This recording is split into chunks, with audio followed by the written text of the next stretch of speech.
paredes de las arterias. Aquí tenemos una arteria elástica, una arteria muscular, una arteriola, que hay una abundancia acá de músculo liso, casi prácticamente es el endotelio y músculo liso, arteriolas. Aquí ya tenemos los capilares, pero vamos a ver que hay diferentes tipos de capilares. Están las vénulas, las venas de tamaño mediano y las venas grandes. Ya se le acaba de ver ustedes el diámetro acá, que es mayor que las arterias, pero las arterias tienen paredes más gruesas. Aquí tenemos el detalle, la estructura de las grandes arterias, lo que llamamos arterias de gran calibre. Aquí tenemos una característica que es la elasticidad.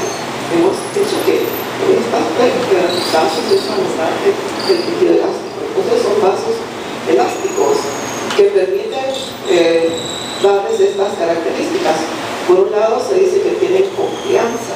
¿Qué es la confianza? Consiste en que se amortigua la elevación de la presión sistólica. Es decir, esa misma elasticidad, cuando se contrae el ventrículo, los vasos no son rígidos, son elásticos, de manera que al recibir esa onda de sangre y de presión se distiende, ¿verdad? Esa es una característica del tejido elástico, y más específicamente en este caso le llamamos confianza. Pero también esa misma elasticidad tiene el otro componente de volver a su estado inicial, y eso es lo que llamamos la elastanza. ¿Para qué nos sirve la elastanza? Esto dice, mantiene y evita la caída de la presión durante la diástole. Es decir, recuerden que dijimos, en el caso de la aorta se distiende y durante la relajación del ventrículo, esa vuelta de esa arteria a la posición inicial hace que se bombee la sangre y ocupa como el lugar del ventrículo. Es como que fuera un segundo ventrículo. Y de esa manera, al continuar impulsando la sangre, evita que la presión de la sangre baje marcadamente, y eso ayuda a mantener la presión diastólica, ¿verdad?, en las arterias. Entonces, son dos componentes de esa característica que es la elasticidad. Por otro lado, son arterias capaces de desarrollar fuerza, como se está señalando acá. Aquí está la confianza, vean ustedes. Se contrajo el ventrículo, se distendieron estas arterias elásticas, se contrae el ventrículo y se abren las válvulas semilunares, la aorta, y esas arterias elásticas se expanden y almacenan energía, almacenan presión en esas paredes elásticas. Esa es la primera fase, la fase de confianza. Y luego viene la segunda fase. El ventrículo se ha relajado, se cerró la válvula semilunar, ¿verdad? Pero entonces dice la característica elástica de estas arterias mantiene pues el flujo de la sangre durante la diástole y igualmente mantiene la presión. En cuanto a las arteriolas, estos son vasos muy importantes para nosotros, ¿verdad? Son de pequeño calibre, desarrollan poca fuerza, tienen una fuerte pared muscular, ¿sí? Hay importante cantidad, a pesar del pequeño diámetro que tienen, pues, están cubiertos por músculo liso, de tal manera que eso se considera que es una fuerte pared muscular. Esa pared, ¿verdad?, sirve para controlar esa pared de músculo liso, porque no se puede cerrar el flujo o abrir el flujo. Cuando se contrae el músculo liso, reduce el diámetro de las arteriolas, y cuando el músculo liso se relaja, amplía el diámetro de las arteriolas, de tal manera que el flujo se puede abrir y cerrar de acuerdo a lo que está ocurriendo con ese músculo liso. Entonces, la función de estas arteriolas es controlar el flujo de sangre a los tejidos. De manera que son sumamente importantes en ese aspecto. Es ahí donde se lleva a cabo el control del flujo de sangre. Aquí tenemos lo que ocurre en estas arteriolas.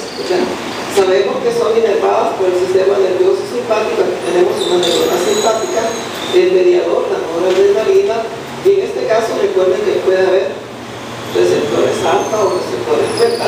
Los receptores alfa son los que nos producen vasoconstricción y son los vasos que en este hecho. Esos son básicamente los que median la respuesta a la estimulación del simpático. Entonces aquí tenemos el receptor alfa, aquí tenemos la arteriola, y sabemos que hay un tono, hay una actividad simpática permanente, lo que se llama tono simpático, impulsos que están llegando, que están liberando ese neurotransmisor continuamente, es una actividad tónica.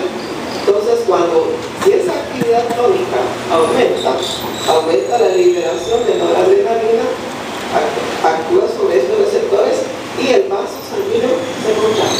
Entonces aquí tenemos una vasoconstricción. Si disminuye, vean ustedes, disminuye el tono simpático, disminuyendo sería el impulso, los impulsos que están liberando el neurotransmisor, aquí ha aumentado, aquí ya casi no vemos esos impulsos.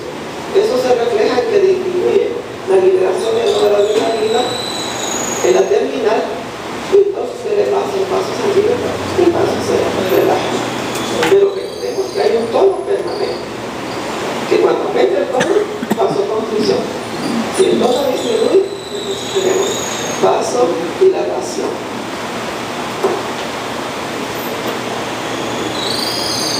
Es como, aquí podemos comparar esa situación con este recipiente que tiene estos tubos para llenar estos otros recipientes. Vean que de acuerdo a cómo está el tubo, así está llenando el recipiente. Este, como está abierto, este está llenado al otro tubo, pero estos, como tienen una constricción, la cantidad de estos recipientes está menor. Esto podría ser un momento dado, pero puede darse una situación de que cambia. Ya este vaso no está así, sino que está así.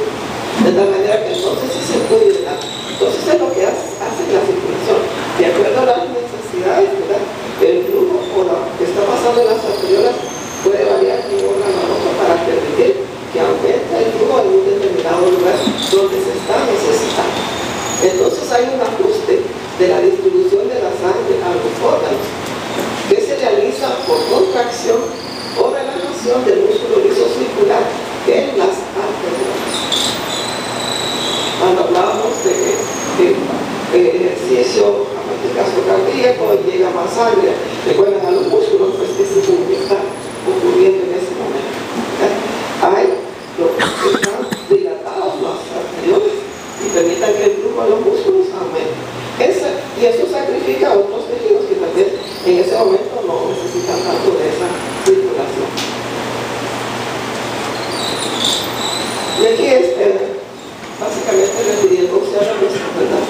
Tenemos aquí un flujo sanguíneo X que se va a distribuir en estos vasos que si están en el mismo calibre, se distribuye el flujo un litro por minuto en cada uno de ellos y tenemos un total de 4 litros por minuto. Pero aquí la situación cambia. Vean ustedes, tenemos aquí una vasoconstricción y naturalmente aquí el flujo disminuyó a 1 litros por minuto.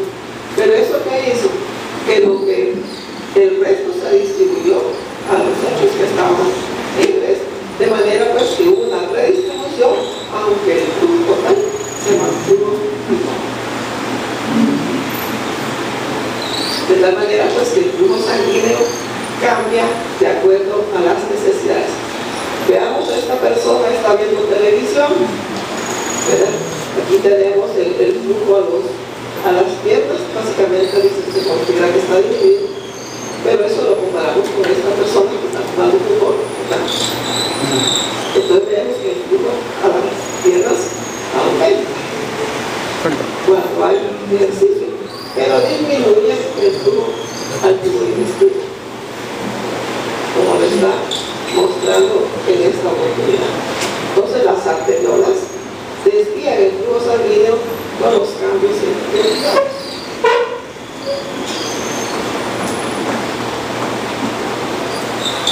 Entonces se habla de que hay autorregulación en la perfusión tisular.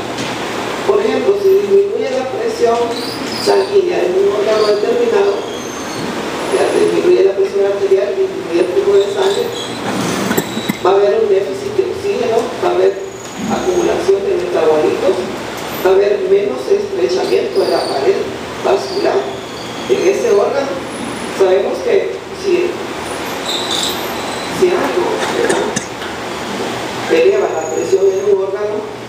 tiende a contraerse. Y al revés, así disminuye, tiende a dilatarse. Es el proceso de la autorregulación.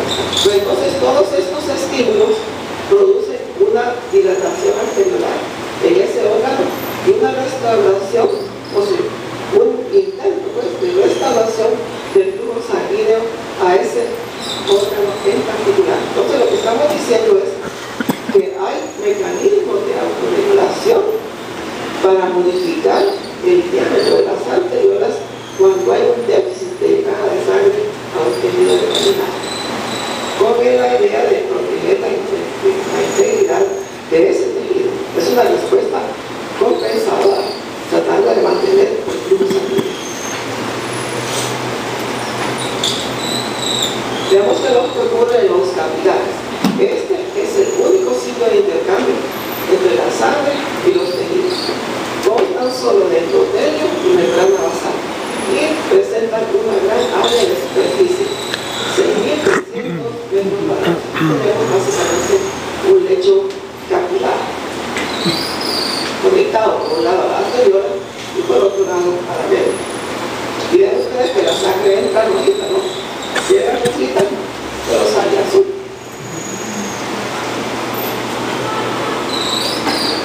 Aquí hay una diapositiva que nos muestra mayor detalle del lecho capilar. Vean ustedes, por un lado podemos notar la presencia de esfínteres precapilares que están señaladas por estas flechitas. Por otro lado tenemos la presencia de metarteriolas, en la que estamos dibujando aquí, y en algunos casos hay anastomosis arteriovenosas, ¿verdad?, por aparte de lo que son estos lechos vasculares. Entonces, cuando los esfínteres precapilares están relajados, la sangre fluye a través de todos los capilares, desde la arteriola hacia la vena. Pero si por alguna razón hay una contracción de estos esfínteres precapilares, como ocurre aquí, ¿ven ustedes? El flujo sanguíneo ya no puede pasar por estos vasos, pero no se detiene, porque existen estas metarteriolas, estos vasos que comunican directamente y permiten, ¿verdad?, que se siga dando el flujo entre las arterias y las venas.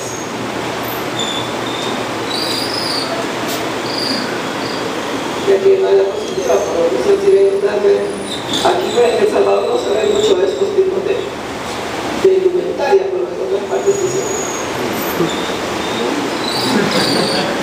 Entonces, hablemos un poco del intercambio precapilar. Yo no he visto últimamente aquí la dejan con el pelo anaranjado, pero hace unos años vino un estudiante con el pelo color naranja, pero lo mandaron, pues se lo cambiaron rápido, lo mandaron a su casa. Entonces, aquí tenemos un capilar, y vamos a ver más en detalle el intercambio a nivel de ese capilar.